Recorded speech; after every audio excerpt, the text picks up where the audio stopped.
L'amour est vainqueur de tout. L'argent obtient tout. Mais tout finit avec la mort. Le temps dévore tout. Et nos parents avaient raison. En définitive, nous devons toujours compter avec le temps. Mais si je me dépêche pas, je vais manquer le train. N'oubliez pas ces documents, Morgan. Non, non, bien sûr. Un notaire sans documents, c'est comme un médecin sans sa trousse. Et nous aussi, mon cher Albert, nous devons toujours accourir aussitôt qu'on nous appelle. Le dossier me semble complet. J'espère ne rien oublier. Ah, si, pourtant une chose. Il vaut mieux être prudent quand on voyage de nuit.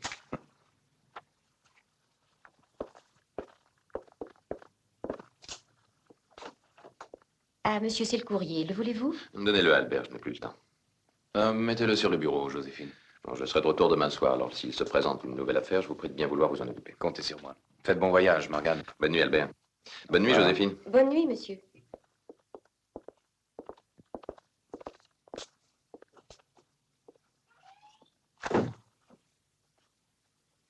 Mon Dieu, maman, quel désordre. Il me faudra au moins 2 heures pour voir clair dans ces dossiers. Bon, demain, il fera jour. Ce soir, j'ouvre le courrier et on s'en va. C'est toujours pareil. On vient de bonne heure demain?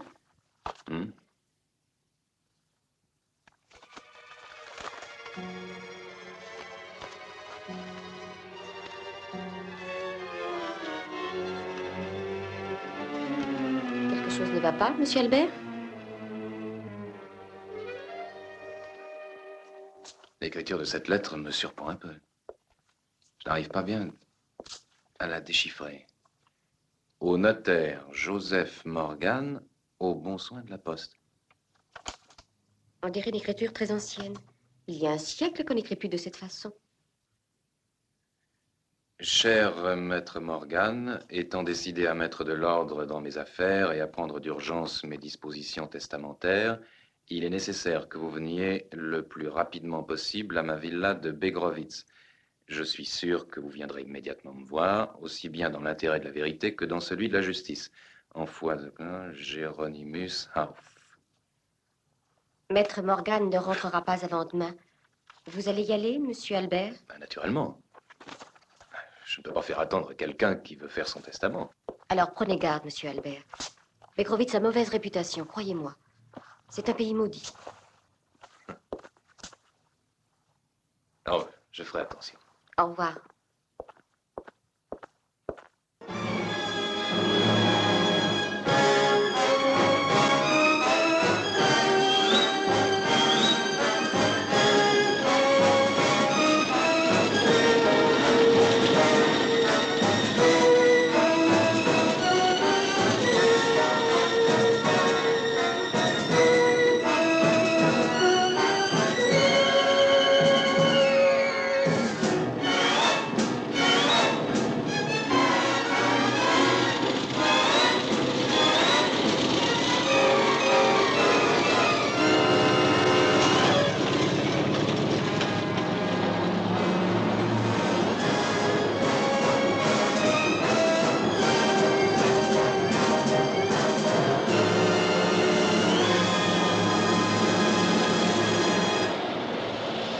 S'il vous plaît, pourriez-vous me renseigner? Je ne connais pas le pays.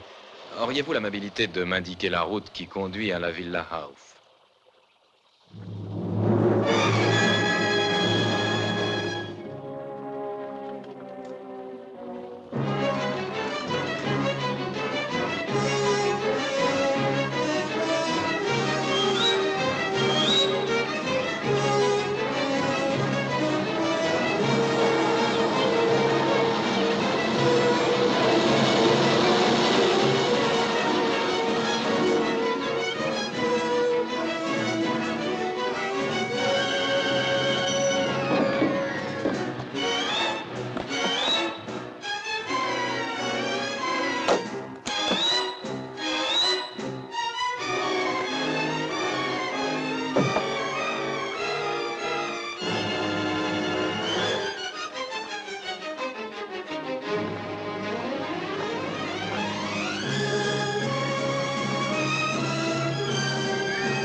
Il y a quelqu'un?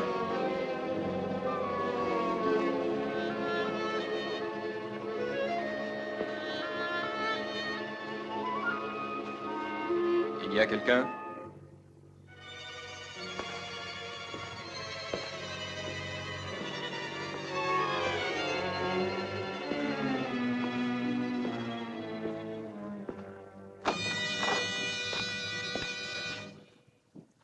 Excusez-moi, j'ai sonné et personne n'a répondu. Bonjour. Je suis bien chez Géronimus Hauf. Voulez-vous m'annoncer?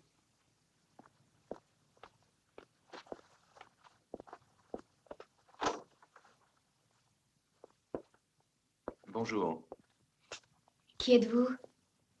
Mademoiselle, je suis le notaire Albert Kovacs de Razeni. Enchantée.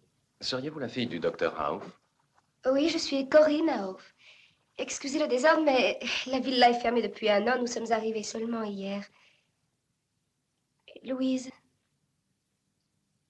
Louise, débarrasse monsieur. Avez-vous fait bon voyage? Non, très désagréable, mademoiselle.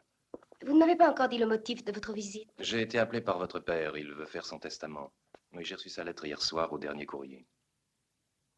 Attendez ici un moment. Oui.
Maître Kovacs, si vous voulez me suivre.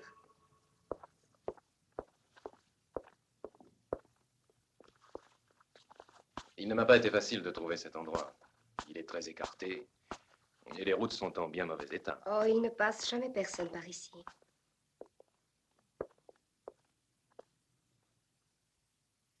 Venez. Entrez. Corinne m'a dit que vous veniez voir mon mari. Oui, en effet, il m'a fait demander pour l'aider à rédiger son testament. Il paraît que vous avez une lettre de lui. Certes, la voici.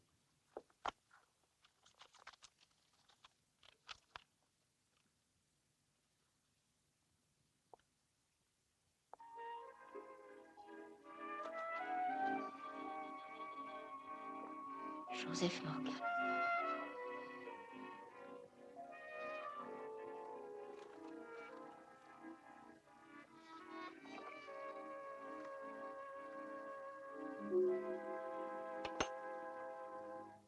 Vous êtes le notaire Joseph Morgan?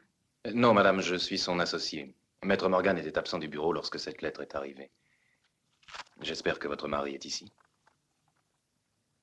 Voyons, cher maître Morgan, étant décidé à mettre de l'ordre dans mes affaires et à prendre des dispositions, en foi de quoi, Géronimus Hauf. Aucun doute, c'est bien son écriture. Le cachet aussi semble authentique. C'est insensé. Votre mari ne vous avait donc pas prévenu?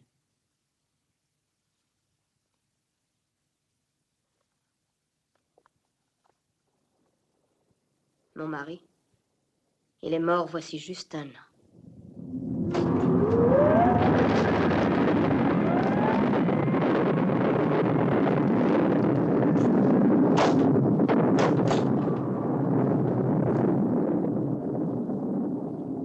C'est bien étrange, cette histoire.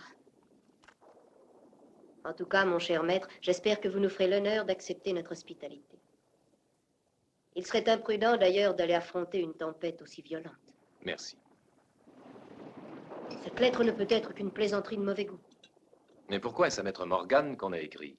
À votre avis, qui peut avoir fait cela? Je ne sais pas. Géronimus était le seul médecin du pays, donc tout le monde le connaissait. En admettant que ce soit une farce, je ne vois pas où ça peut conduire. Ça me laisse perplexe. Il y a sûrement une explication. L'écriture et le cachet sont ceux de mon père. Corinne, tu dis des sottises. Les morts n'écrivent pas, voyons. D'autre part, tu sais bien que son cachet est dans sa tombe enterré avec lui. Oui, il le portait constamment à son doigt. Je pense qu'une personne a très bien pu, si ce cachet l'intéressait vraiment, en faire une copie exacte. Évidemment, ce serait une personne qui connaissait très bien mon mari. Ça ne vous dérange pas? Non, non, je vous en prie. Merci. Pourtant, je suis certaine de ne pas me tromper. Corinne, essaie de te raisonner. Je suis de l'avis de votre mère. Belle-mère, monsieur Kovacs. Géronimus m'avait épousé en seconde noce. Je sers le café, madame. Oui, oui.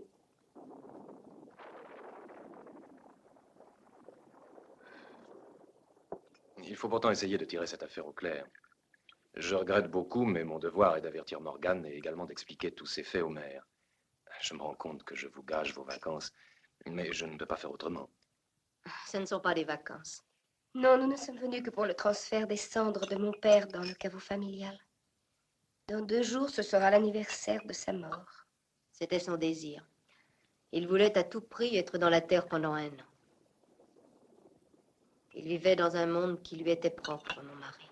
S'il vous plaît, je peux rentrer chez moi. Il est très tard. Bien sûr, Louise. À demain. Merci. Bonne nuit. Malgré la pluie, elle ne restera pas ici cette nuit. Les villageois ont très peur de cette vieille maison. Dans le pays, ils font courir sur elle d'étranges légendes.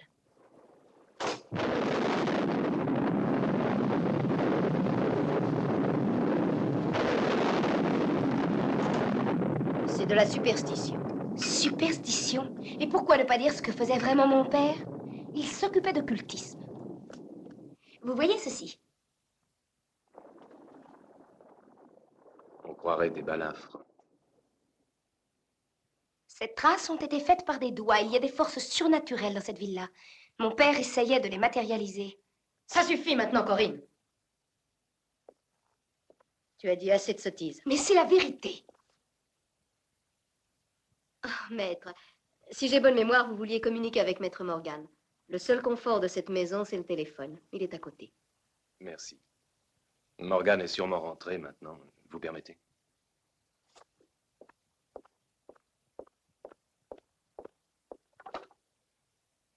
Allô, quel numéro demandez-vous? Mademoiselle, voulez-vous me donner l'étude de Maître Morgan à Razeni? Merpes 27-2-8. Oui, c'est ça. Merpes 27-2-8. Je vous en prie, ne coupez pas.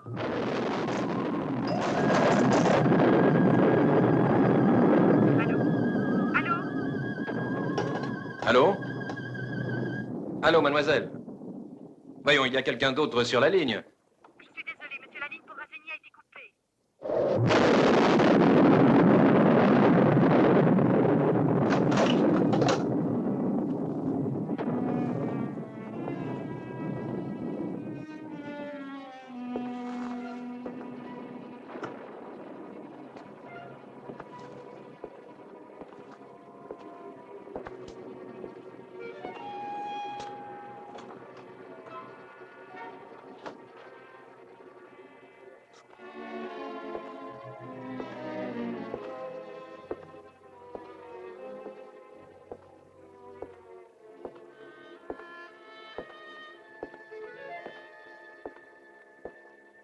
Avez-vous pu parler Bien, à maître Morgan? Non, les fils ont été arrachés par la tempête. Oh, il ne faut pas exiger beaucoup de tous ces engins trop modernes. Mais je croyais que le personnel partait le soir.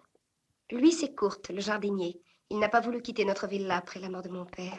C'était son homme de confiance. Il n'a pas peur de cette vieille maison, lui. Mais vous, vous en avez peur, n'est-ce pas? Il faut dire que ce n'est pas gai ici. Dans ces murs, il y a des centaines de personnes qui sont mortes. La villa a été construite sur les ruines d'un lazaret datant de 1400. Il abritait tous les pestiférés de la région. Celui qui y entrait n'en sortait plus. Vous comprenez maintenant pourquoi les gens ont peur de ce musée? Regardez, ce sont les mains momifiées des graisseurs, ceux qui oignaient les morts. Ils ont été exécutés parce qu'ils répandaient la peste. Venez, je vais vous conduire à votre chambre. Vous ne m'emmenez pas à la salle des tortures, j'espère. Il est facile d'ironiser sur toutes ces choses macabres, mais mon père s'en servait pour ses recherches concernant cet ancien lazaret. Il avait déjà découvert beaucoup de secrets. Venez. Vous dormirez ici, dans la chambre de mon père. Bonne nuit, maître. Bonne nuit.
Hieronymus Hauf, résultat des recherches du 20 octobre. Aujourd'hui aussi, j'ai pris contact avec eux. J'ai su. Ils étaient décimés par la peste. L'odeur des cadavres empuantissait l'air. Continuellement, les chars des croque-morts emportaient les morts vers la fosse commune.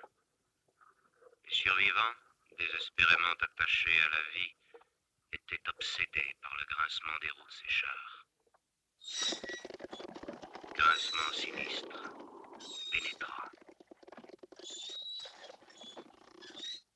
Désormais, il n'y avait plus d'espoir. Les graisseurs avaient pollué les eaux. Les immondes graisseurs étaient punis par l'ablation d'une main, et ensuite ils étaient pendus. On les enterra ici, dans le jardin. L'eau. Toute l'eau était polluée. Il fallait de l'eau pure.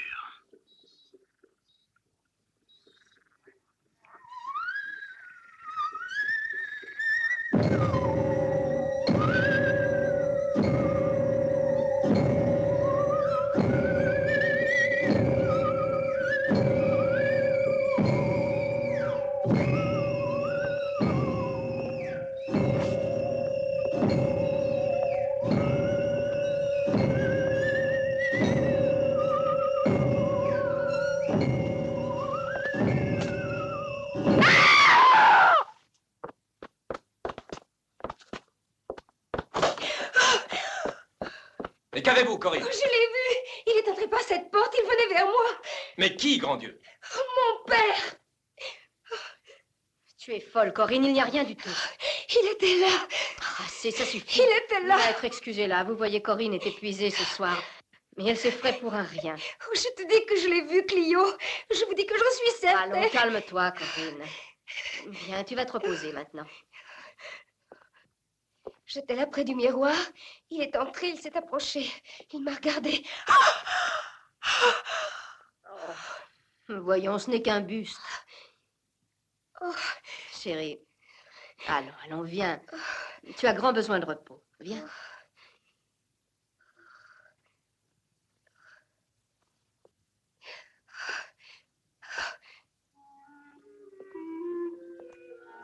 pauvre enfant. Elle a beaucoup trop d'imagination. Mais hélas, les morts ne reviennent pas. Elle aimait beaucoup son père, n'est-ce pas? Oui, beaucoup.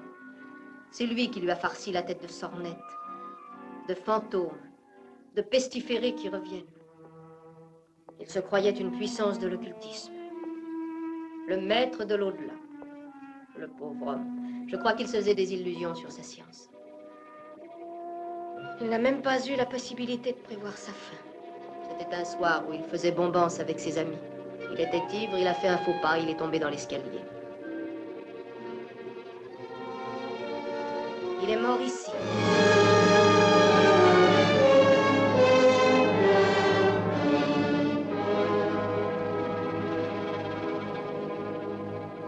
Je les ai invoqués. Ils sont ici parmi nous. Je les ai invoqués. Ils sont ici parmi nous. Je les ai invoqués. Ils sont ici.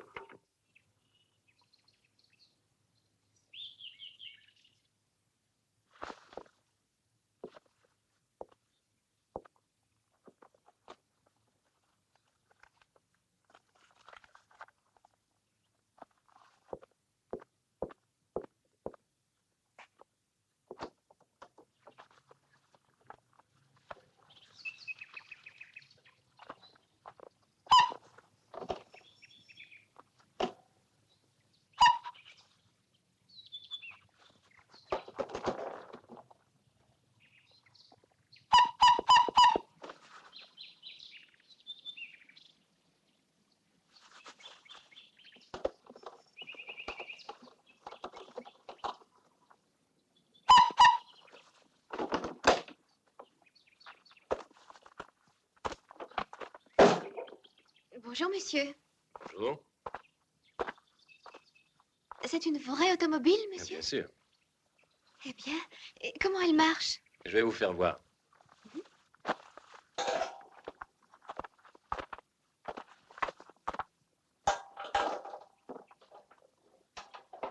Oh, attendez, grand-père dit toujours que ces engins sont très dangereux.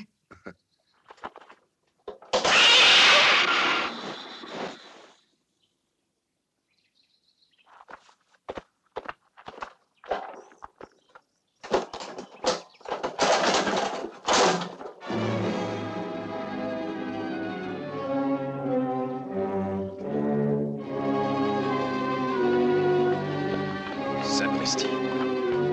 Quelle déveine.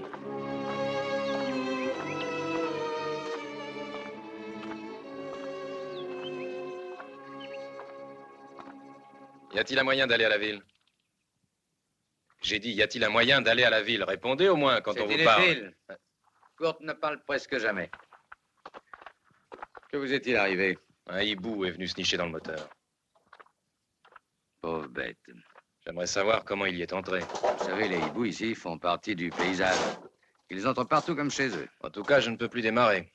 Y a-t-il quelqu'un capable de la réparer? Ah, ici, personne n'est susceptible de réparer cette espèce d'engin, mais essayez de voir le forgeron. Je me présente, Nemec. Albert Kovacs. Je suis le médecin communal de Begrovitz. Je me suis arrêté parce que j'ai vu qu'on avait ouvert la ville là. Vous songez à vous installer ici? Non, je n'appartiens pas à la famille. Je ne suis ici que pour affaires. Eh bien, si je puis vous être utile. J'avais projeté de me rendre à la ville. Ah, ça ne sera peut-être pas facile. Mais si vous vous contentez d'un seul cheval, Je vous remercie, vous êtes très aimable. ne vous inquiétez pas pour votre voiture. On trouvera bien une solution. Qu'est-ce que c'est? Ceci, ce sont des tombes anciennes. C'est là qu'on enterrait les graisseurs, pendant l'épidémie de peste de 1400. On les a enterrés en terre non consacrée en signe de haine parce qu'ils répandaient l'infection en polluant les eaux. Mais ce sont de vieilles superstitions. On raconte que de cette manière, leurs âmes sont condamnées à errer pour l'éternité. En ce qui me concerne, je n'en ai jamais rencontré. Si je ne suis pas indiscret, qu'êtes-vous venu faire dans ce pays perdu? Mademoiselle? Bonjour, maître Kovacs, si vous allez en ville, est-ce que je peux vous accompagner? Bien sûr. J'ai des achats à faire.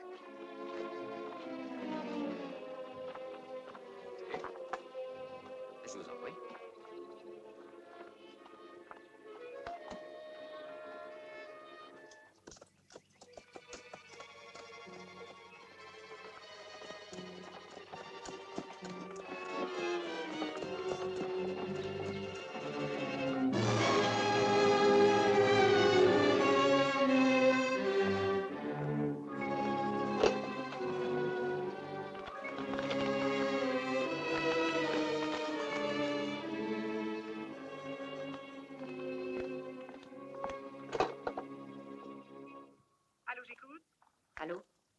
désirerais entrer en communication avec Razeni.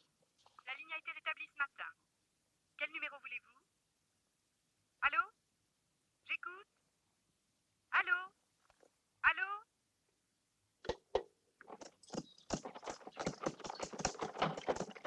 Oh. Je vous prie de m'excuser. Une visite de 5 minutes. Ben, ne restez pas là. Allez vous promener autour du lac.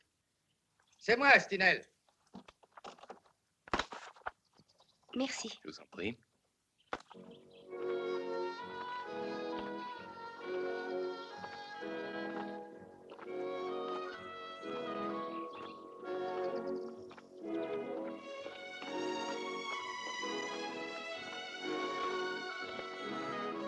Pour combien de temps êtes-vous ici? Encore 2 jours. Et après, nous retournons dans notre maison de Grevitz. Pour l'instant, je dois rester à la villa. Grevitz n'est pas très éloigné de Razeni. J'espère avoir le plaisir de vous y rencontrer. Je l'espère aussi. Vous avez dû croire la nuit dernière que j'étais folle. Pourquoi? Vous étiez seulement très énervé? Clio m'a semblé vraiment très inquiète à votre sujet. Oh, en apparence. Vous savez, nous ne sommes presque jamais d'accord. Nous nous connaissons trop peu. Je faisais mes études dans une pension de Razeni. Et ils étaient ici, à Begrovitz.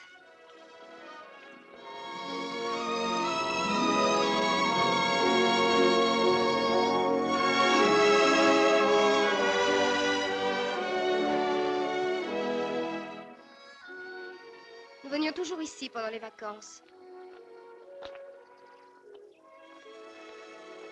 Mon père m'aimait beaucoup.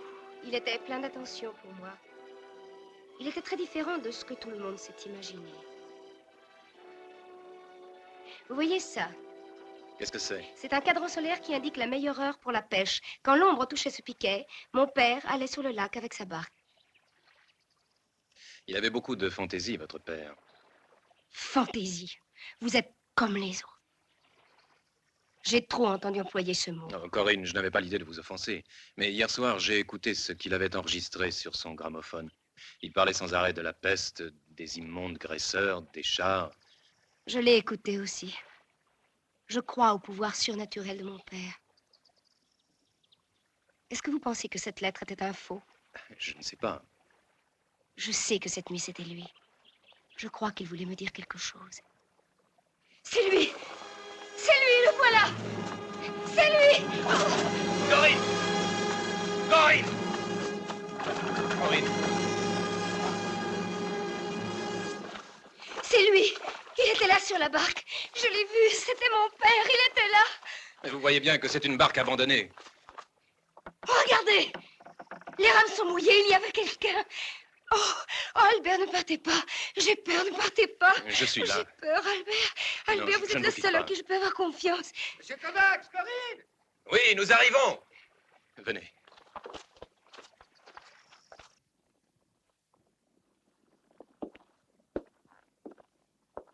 Voilà, t'es presque sec. Rhabillez-vous. Ensuite, je vous prescrirai un remède miraculeux contre les bains forcés. C'est une production locale. Fabrication garantie. C'est dans ce placard, si je ne me trompe. Tu as raison de garder tes bonnes vieilles bouteilles pour les amis. Ah, voilà qui va lui faire du bien. Oh, 1897, un nectar du siècle dernier.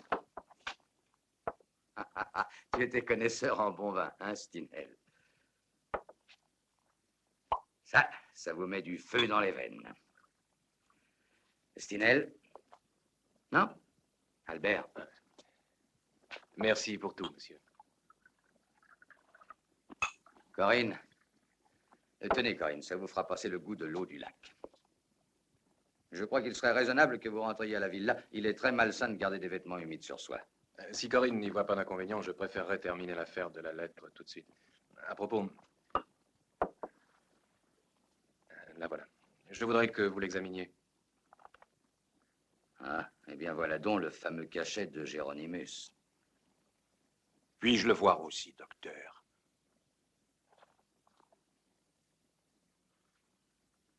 Il me semble que j'ai encore là une de ces vieilles lettres.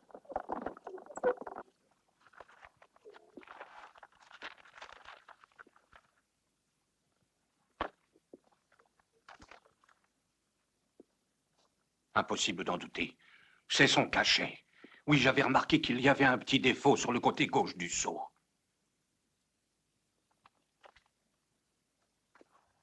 C'est vrai. Je ne sais plus du tout ce que je dois penser. De toute façon, je vais la montrer au maire. Quittez la villa, mademoiselle Corinne. C'est un lieu de malédiction. Croyez-moi, sauvez-vous si vous le pouvez encore. Pour votre tranquillité, partez d'ici. Demain, il y aura juste un an. Votre père est mort. Allez-vous-en d'ici. Bien sûr, Stinel. C'était un bon ami de votre père, et sa mort l'a beaucoup affecté. On s'en va. Et pense surtout à prendre tes pilules, Stinel. Tu as bien compris? Merci encore. Je reviendrai demain matin.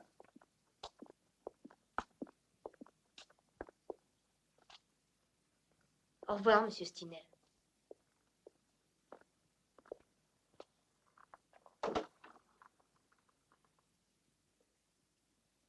Non, pas au revoir. Adieu. Je sais que je ne vous reverrai plus.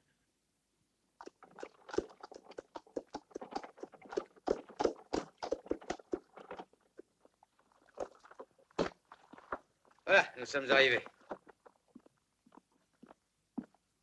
Mais ce n'est pas la mairie, vous vous moquez de moi. Cher ami, nous ne sommes pas à Razeni. Ici, la politique ne nourrit pas son homme, aussi le pharmacien est également le maire du pays. Venez.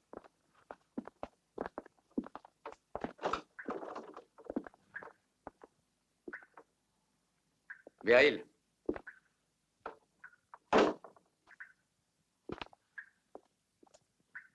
Beryl, il y a quelqu'un?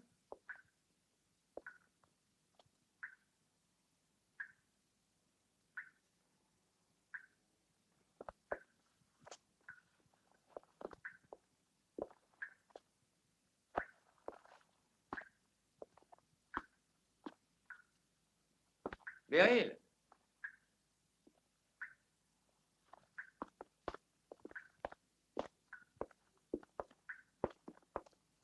Beryl.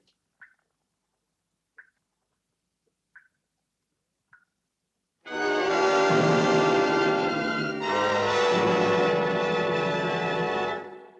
tout à l'heure, mademoiselle. Je vous attends à la mairie maintenant. Soyez tranquille. Je vous rejoindrai vite. À bientôt, Albert. Je sous-signais docteur Gustave Nemec déclare avoir découvert dans son magasin le corps du docteur Beryl Nilsson, pharmacien et faisant fonction de maire, décédé à la suite d'une paralysie cardiaque. Je suppose que la police va faire une enquête. Pourquoi faire? Le certificat de décès est plus que suffisant. Mais en cas de mort violente ou accidentelle, il est normal d'avertir la police. La paralysie cardiaque est une mort subite, mais non violente. S'il vous plaît, donnez-moi les formules D et H.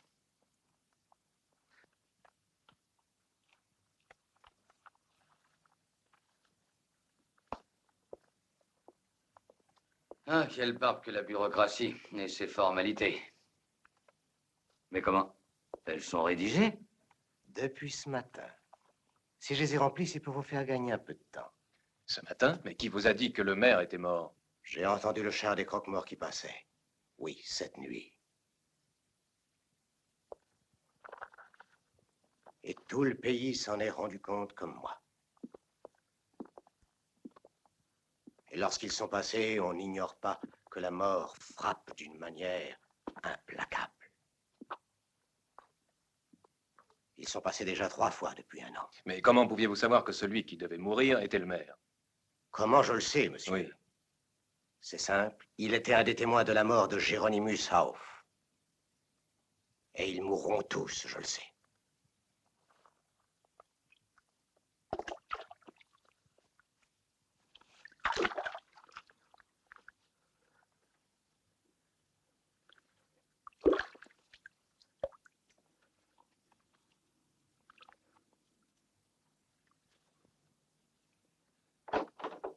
Corinne, aide-moi, s'il te plaît.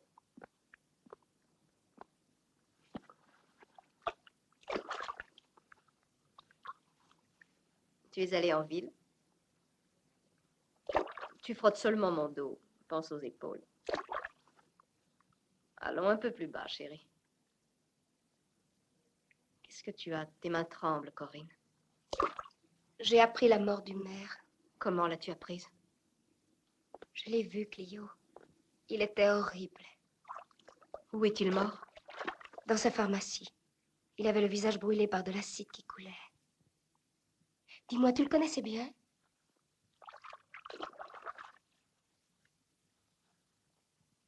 Oui.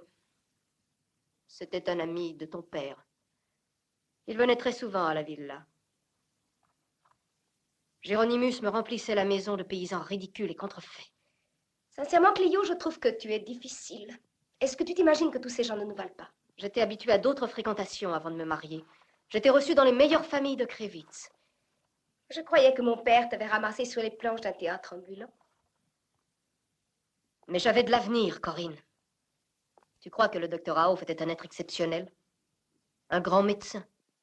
Ou un grand savant?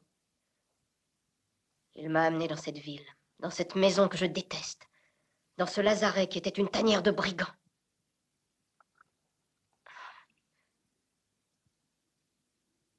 J'espérais trouver une vie brillante. Mes amies m'avaient enviée à l'époque. D'après elles, j'avais épousé un grand savant, un espoir de la science. Mais ce n'était qu'un visionnaire obligé de s'enterrer, ici, dans cette caverne, comme médecin de campagne, à cause de ses manies et de son spiritisme. Oh, je le haïssais. Je haïssais tous ses amis aussi. Et je les hais toujours autant. Tu es bien restée la petite comédienne que tu as toujours été.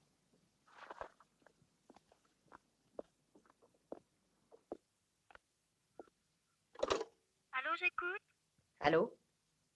Allô, je voudrais la ligne pour Razeni. Voilà.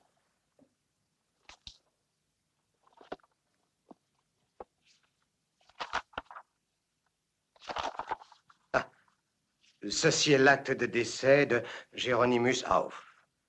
Il a été contresigné par 5 personnes qui ont été témoins de sa mort. Vous allez comprendre ce que je disais tout à l'heure. Géronimus Hauff, décédé le 2 mai de l'année... Mais oui, je me le rappelle très bien. C'est vrai, je me le rappelle. Bon, c'était le 2 mai. Ensuite. Ah, voilà, très bien. Par fracture de la seconde vertèbre cervicale. C'est bien celle-ci, n'est-ce pas, docteur? Oui, c'est bien celle-là. Après. En notre présence, à la suite d'une chute dans l'escalier, en foi de quoi... Et voici le paraphe des 5 personnes qui étaient avec lui ce soir-là. 3 sont mortes. Et c'est le tour des 2 derniers, docteur.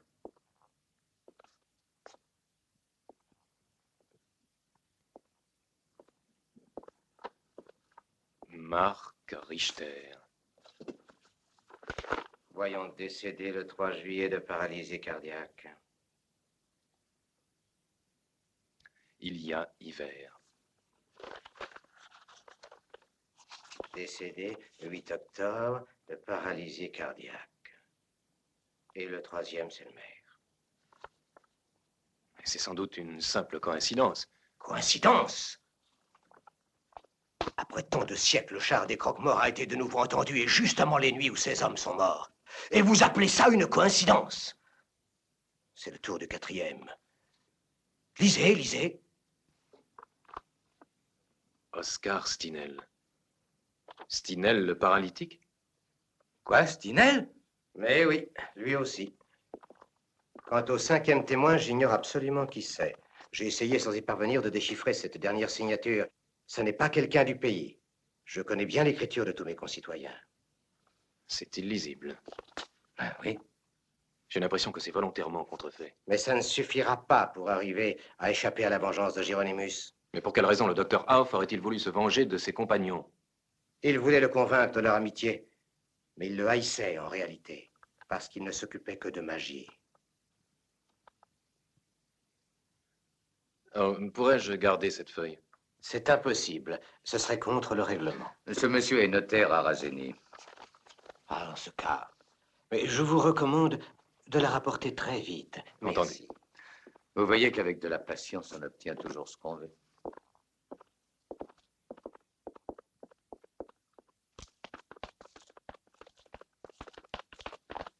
Bonjour, docteur. Comment va la sciatique? Ça va. Allons, vous semblez tourmenté par la mort du maire. Et si j'en crois les dires de l'employé de mairie, Stinel serait en danger de mort. Il est plus qu'en danger. Vous l'avez vu, pratiquement, c'est un homme fini. Il semble avoir peur quand il entend le nom de Géronimus.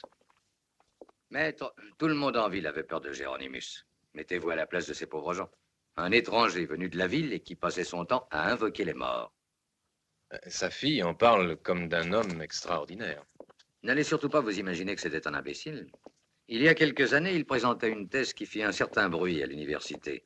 Mais il n'en tira pas ce qu'il escomptait et il vint ici pour prouver le bien fondé de ses théories.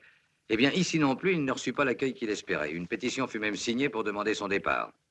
Et pourtant, il était de bonne foi. Mais vous y croyez à ces choses? Ah, je suis médecin. Je ne crois que ce que je vois. Et vous, y croyez-vous? Moi, docteur, je vous assure que je ne crains pas les morts. Je crains seulement les vivants. Venez, retournons à la villa. Des 5 témoins, 2 seulement sont encore en vie.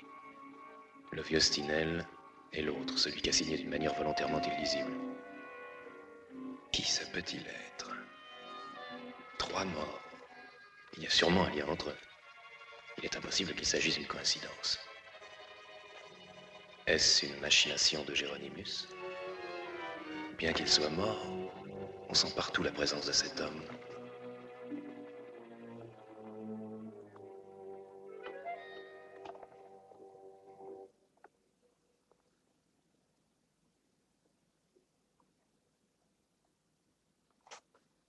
Écoute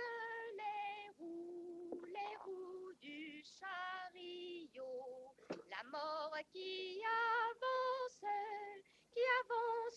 pour toi, la mort qui avance pour toi. Pure, très pure, la belle eau te sauvera. Rappelle-toi sa voix est pour toi. Rappelle-toi sa voix est pour toi.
Que faites-vous ici, maître? J'ai entendu du bruit, j'ai cru qu'il y avait quelqu'un. Tenez, regardez ça. C'est curieux. Ce matin, il était plein. Vous possédez une très jolie collection de pendules. Oui, n'est-ce pas? Ce sont des pièces authentiques de grande valeur. Mon mari les aimait toutes. Lui seul était arrivé à comprendre la complexité de leur mécanisme. Depuis 1 an, elles sont arrêtées. Ce fut comme un fait exprès. Elles se sont toutes arrêtées à l'heure de sa mort.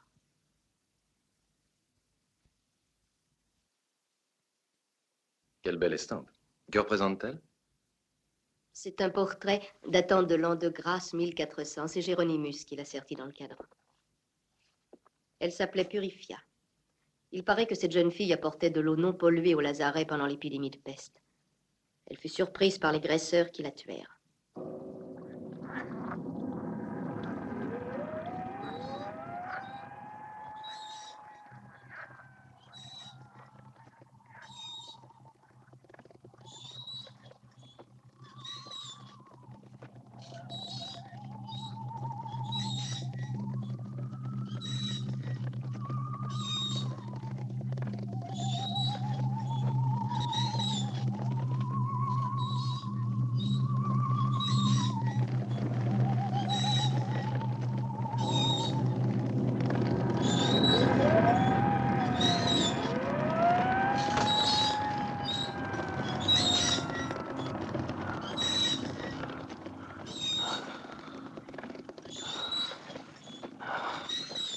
C'est toi.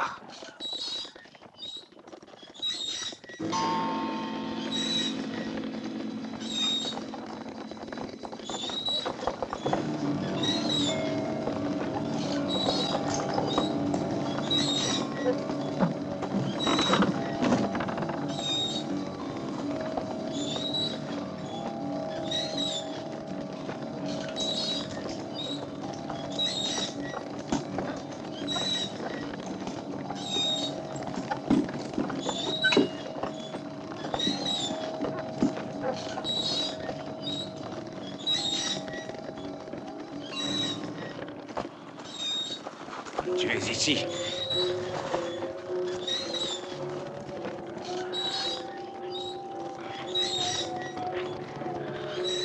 Je m'attendais à te voir.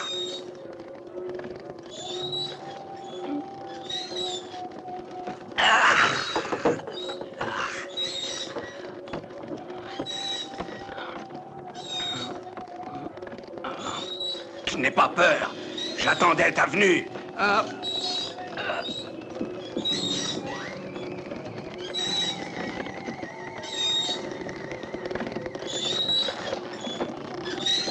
Mais tu ne m'auras pas.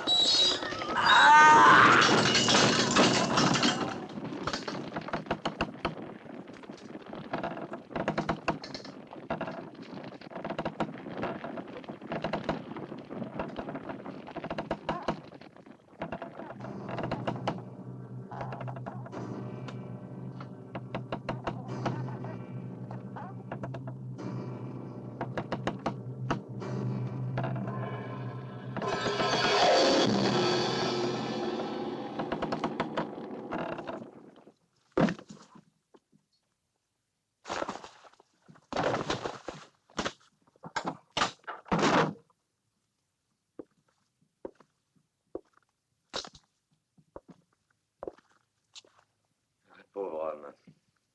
Il a fini de souffrir. C'était vraiment un bon vivant avant que la maladie le cloue sur son fauteuil d'infirme. Ces derniers temps, il souffrait terriblement.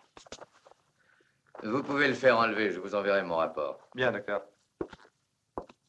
Ce serait encore une coïncidence, à votre avis? Ah, je ne sais que penser. Eh bien, pensez surtout que l'employé nous avait avertis et que malgré cela, nous ne l'avons pas cru. Mais n'ayez pas trop de remords. Nous n'aurions rien pu faire pour l'empêcher de se suicider. Allez, laissez-nous. Son visage avait la même expression de terreur que le visage du maire. Vous croyez que le cadavre de Géronimus se promène et sème la mort sur sa route? Mais si Géronimus était vivant... Oui, vivant. Une lettre autographe, des apparitions fantastiques. Vous me suivez, les mecs? Personne n'a vu réellement Géronimus mort, même pas Clio. Je me pose donc certaines questions. Nous connaissons le décès par la déclaration de 5 personnalités qui ont reconnu l'avoir vu rouler dans l'escalier, et c'était 5 de ses amis. Donc, selon vous, 5 hommes auraient fait volontairement une fausse déclaration. Mais pourquoi Géronimus leur aurait-il demandé de faire ça? Ah, voilà le problème. Pour en arriver là, il devait avoir un motif impérieux. Peut-être a-t-il voulu disparaître d'un monde qui l'ennuyait. Alors il a réussi, car pour tout le monde, il est mort. Oui, sauf pour 5 personnes, sauf pour 5 bouches dangereuses que Géronimus devait faire taire s'il voulait réellement avoir la paix. 4 témoins sont morts, et nous ignorons tout du 5e. Tenez, regardez ça, docteur. C'est de Stinel?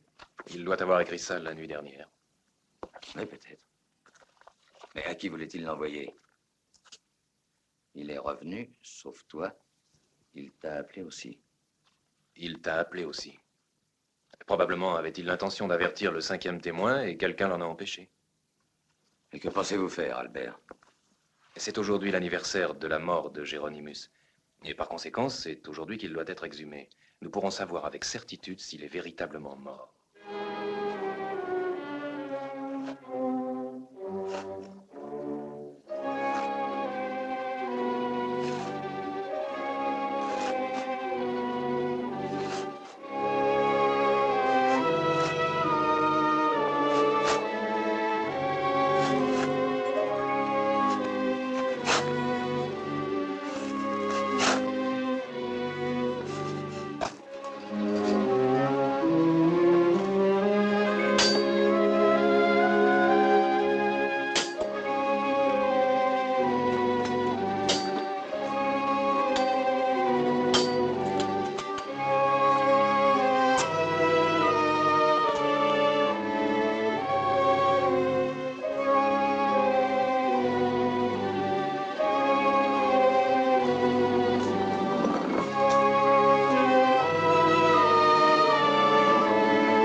Vide. Donc il n'est pas mort. Le 5e témoin court un très grand danger. Mais comment le prévenir? Qui peut-il être? Ce n'est pas quelqu'un du pays. Sauf toi. Il t'a appelé aussi.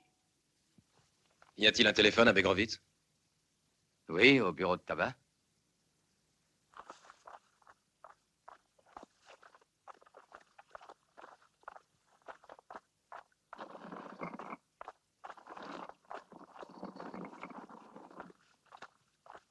C'est ça, oui, c'est ça.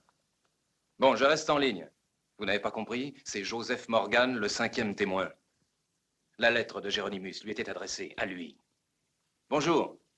Oui, oui, Joséphine, c'est Kovacs. Est-ce que Morgan est revenu? Pardon? Parlez plus fort, c'est... Comment? Il est en route pour la Villa Rauf.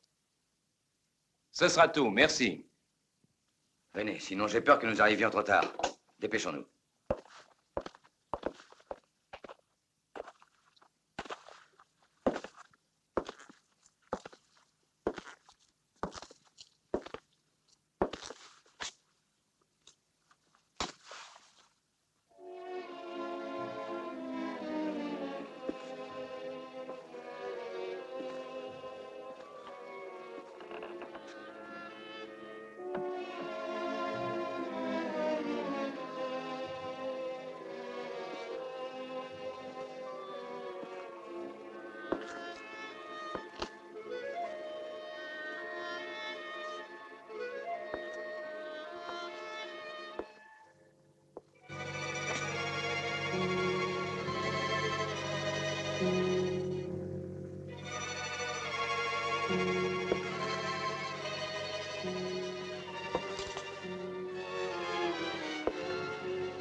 Je t'attendais.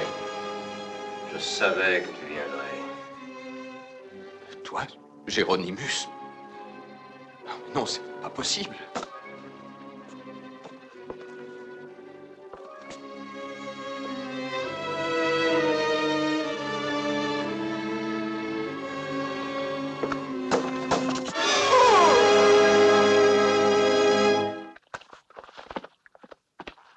Il doit déjà être arrivé.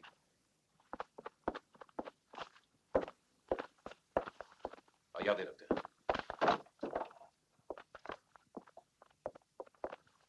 Morgan!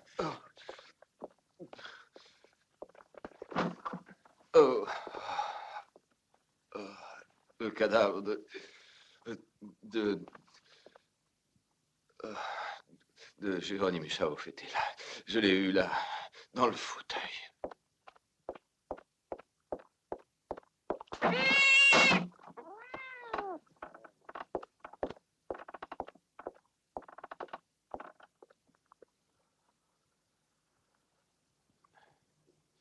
C'était lui, j'en suis certain. C'est épouvantable, j'ai senti qu'il me voyait de ses yeux complètement éteints. Si Géronimus est mort, je ne saisis pas l'intérêt de toute cette mise en scène. Il y a beaucoup de choses que vous êtes le seul à pouvoir expliquer. Pourquoi êtes-vous venu dans cette ville-là? Je vous en prie, ce n'est pas le moment. Non, excusez-moi, Morgan. Reposez-vous. Voilà la lettre qui vous était adressée. Je descends, docteur. Du calme, maître Morgan. Ce ne sera rien.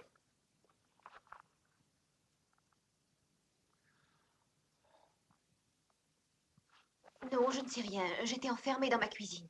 Oh, je t'en prie, Louise, est-ce que tu l'as vu? Réponds-moi. Je n'ai rien vu du tout. Alors, qu'est-ce qui t'a épouvantée ainsi, Louise? Oh, je t'en prie, dis-le-moi, tu l'as vu, n'est-ce pas?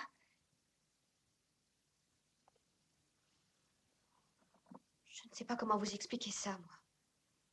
Tout à coup, la maison a été pleine de froid. Et puis, d'un seul coup, toutes les portes et les fenêtres ont grincé. Ensuite, il y a eu une sorte de bruit étrange. J'ai pris peur quand j'ai entendu tout ça et je me suis calfeutrée dans ma cuisine.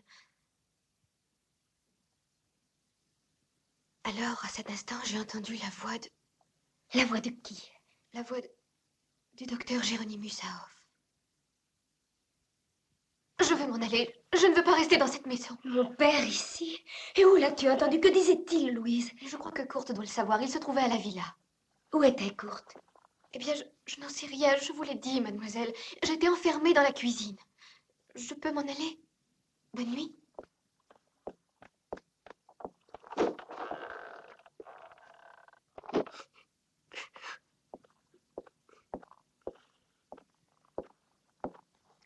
Comment va, maître Morgan? Bien, ce n'était rien. Il a eu seulement très peur. Je vous ai causé beaucoup d'ennuis, Albert. J'ai eu tort, je le sais bien. Je n'aurais pas dû vous demander de rester ici, c'est ma faute. Croyez que j'en suis très heureux. Corinne, ça m'a permis d'être avec vous plus longtemps.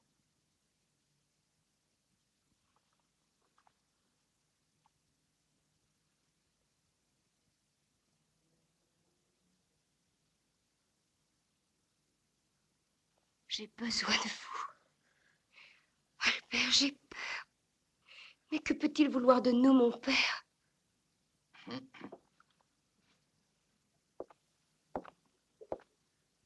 Serait-il possible d'avoir quelque chose à boire? Oh, mais bien sûr, docteur. Et que désirez-vous? Du cognac. Oh, un doigt, naturellement.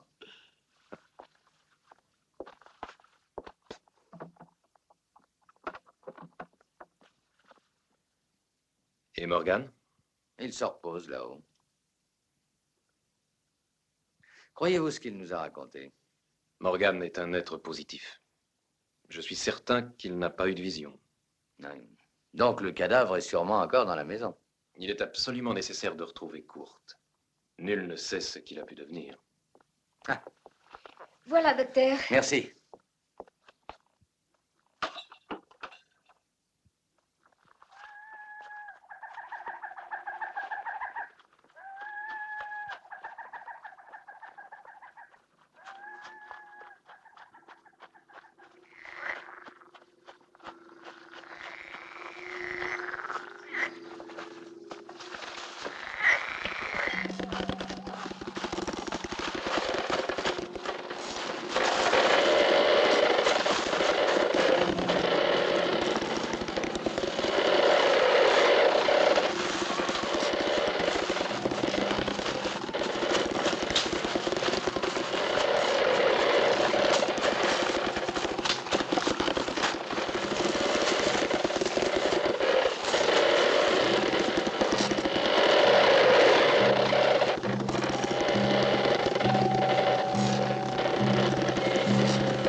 Non, non, je ne pourrais pas tout recommencer après un an de silence. Je t'aimais, tu le sais. J'étais bien décidée à quitter Géronimus pour toi. Moi aussi, je t'aimais. Et je t'aime toujours. Oui, je sais. Mais ça ne t'a pas empêché de disparaître. C'est toi qui m'as ordonné d'agir ainsi. Peut-être, mais pas pendant une année, Morgane. Une année sans nous entendre, sans nous voir. J'ignorais même jusqu'à l'endroit où tu étais. Moi aussi, ton absence m'a fait souffrir. J'ai toujours besoin de toi. Lâche-moi, voyons. Lâche-moi.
Kurt n'est pas ici non plus. Qu'est-ce que c'est?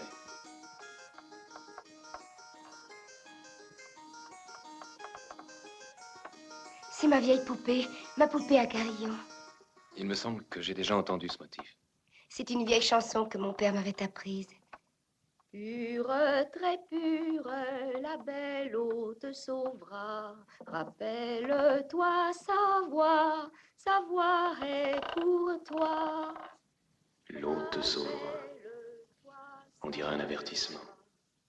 Sa voix est pour toi.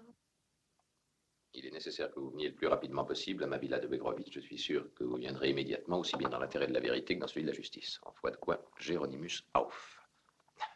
Ah, tu n'as donc pas compris que c'était un piège, non? Nous sommes en danger. Je t'en prie, Joseph, quittons la villa. Nous recommencerons tout. Et cette lettre? Il y a bien quelqu'un qui l'a écrite. Quelqu'un qui sait beaucoup trop de choses. Tu ne crois pas au pouvoir de Géronimus? Pas du tout. Je crois connaître celui qui a manigancé ça. Qu'est-ce que tu vas faire? Rien. Me défendre seulement. Il y avait un autre témoin cette nuit-là. Un homme que j'avais oublié jusqu'à ce soir. Kurt, le jardinier. Kurt?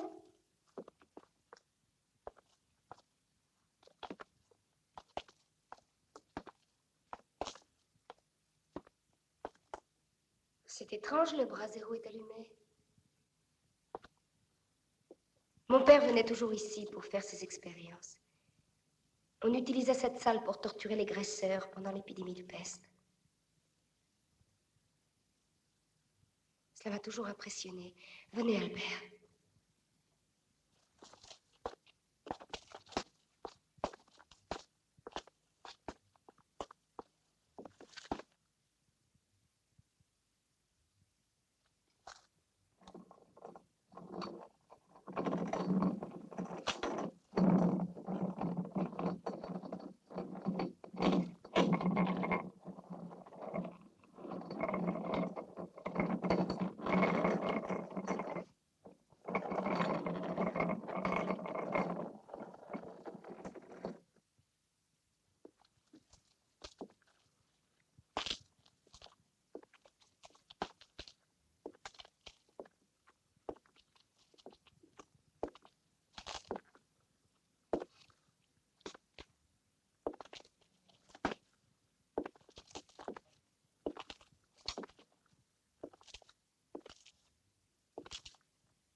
nuit de la vengeance est commencée.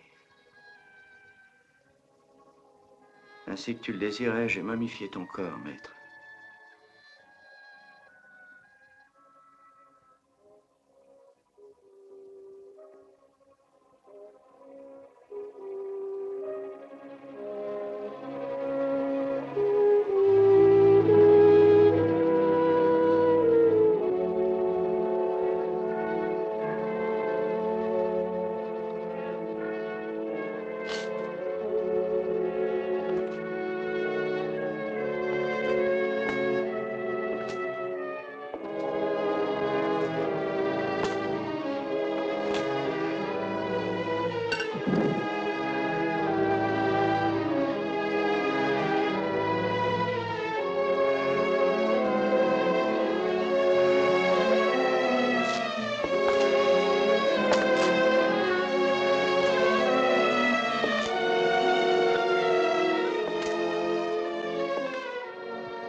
J'ai respecté tes dernières volontés, j'ai fait ce que tu voulais.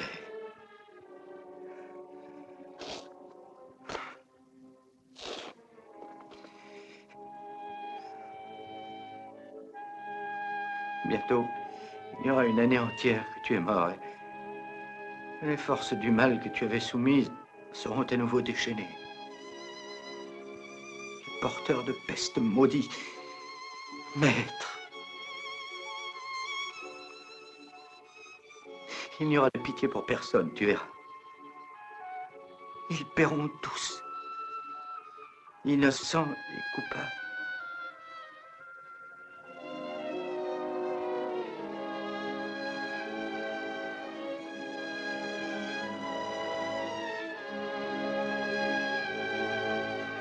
Pardonne-moi, maître, mais je ne peux pas garder plus longtemps ce secret. Crois-moi, ta fille Corinne doit savoir ce qui va se passer.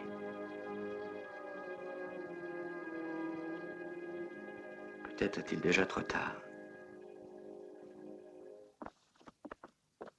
Vous l'avez retrouvé? Non, docteur, nous ne l'avons pas aperçu. Nous avons pourtant cherché partout, docteur.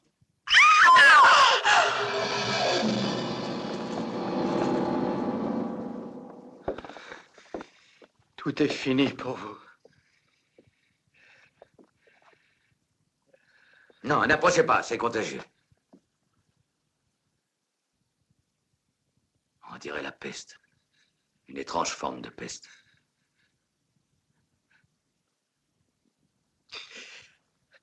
Maintenant, ils sont là, ils nous entourent. C'est incroyable. C'est vraiment la peste.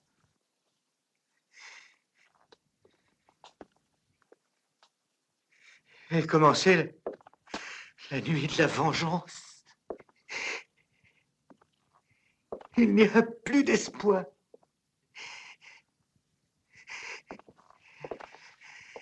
Ça a commencé il y a 1 an aujourd'hui. Nous étions dans cette salle. Ils étaient tous ici. Tous ces amis qui le trahissaient. Ils étaient tous là. Oui, à cette place.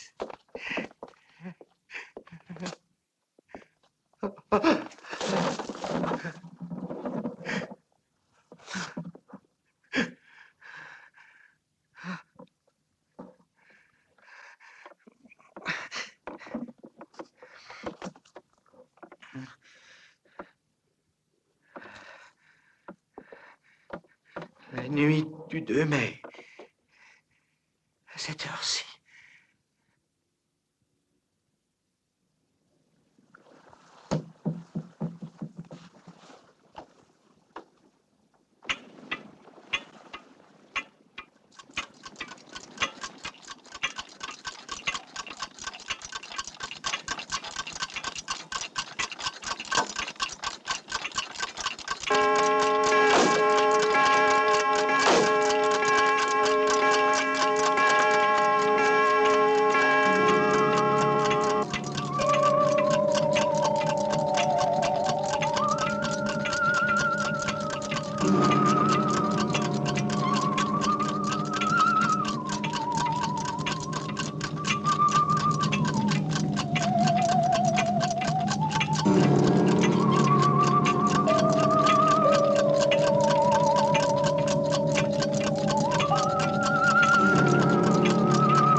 Oui, il voulait que le maître soit expulsé.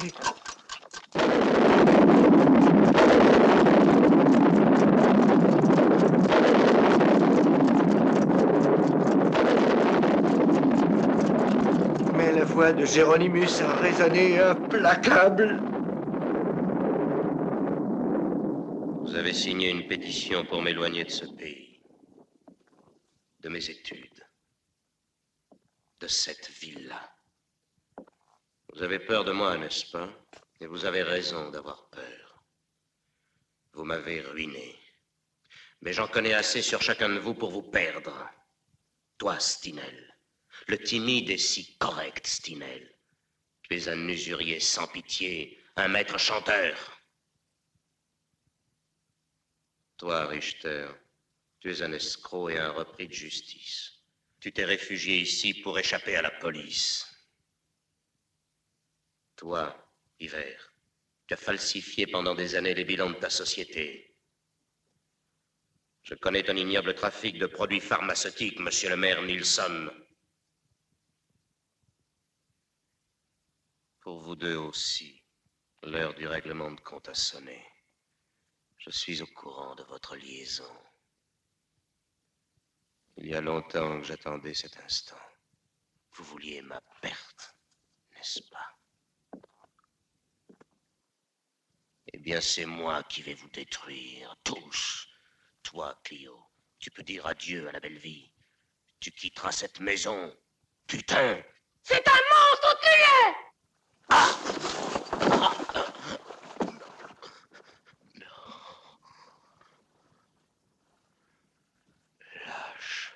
Lâche, vous ne m'échapperez pas.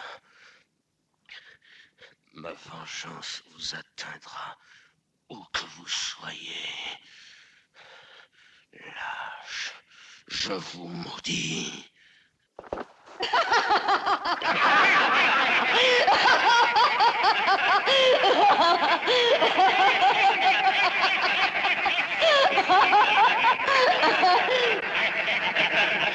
C'était un monstre! Vous ne m'avez pas cru, mais vous allez connaître mon pouvoir. Esprit du mal, puissance de l'au-delà, âme tourmentée des graisseurs qui erraient entre ces murs. Vengez-moi, celui qui vous a invoqué vous l'ordonne. Vengez-moi!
Oh non, c'est impossible. Je ne te crains pas, Géronimus. Tu ne m'auras pas!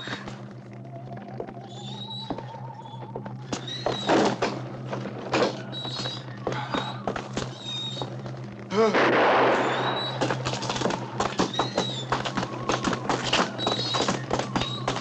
non. Non. Non. Non. Non. Non. Non. Non.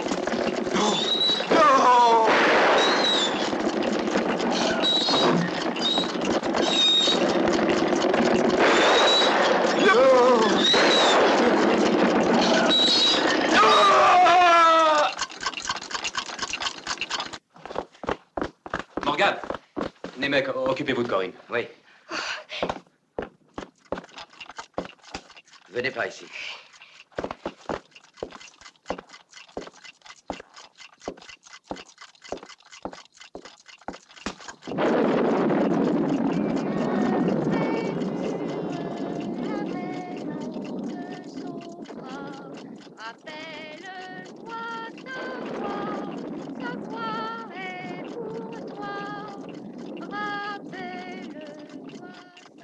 L'eau pure.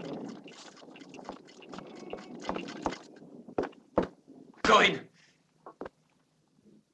Corinne! Louise!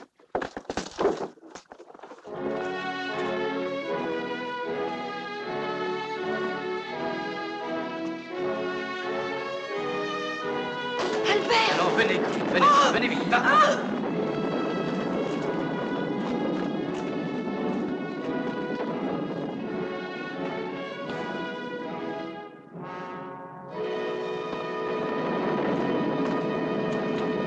Albert, vous voilà! Venez.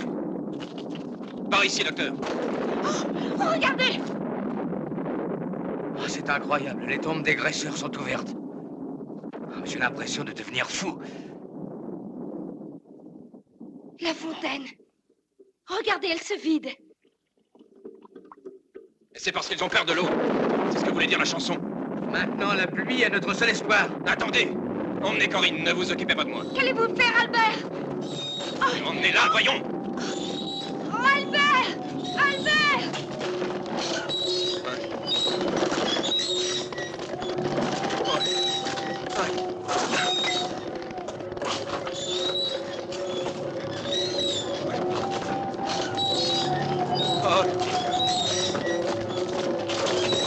Corinne! Corinne, venez! Albert!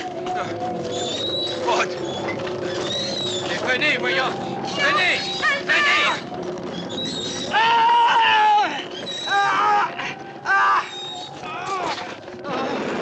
Docteur Nemec! Ne me touchez pas!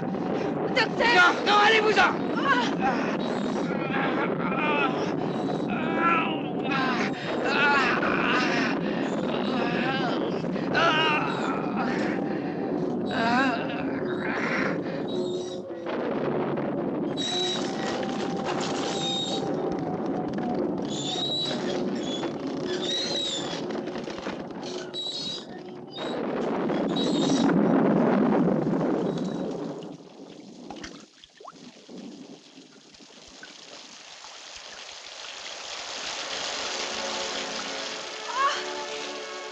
La pluie! Mon amour! Corinne! Sauvé.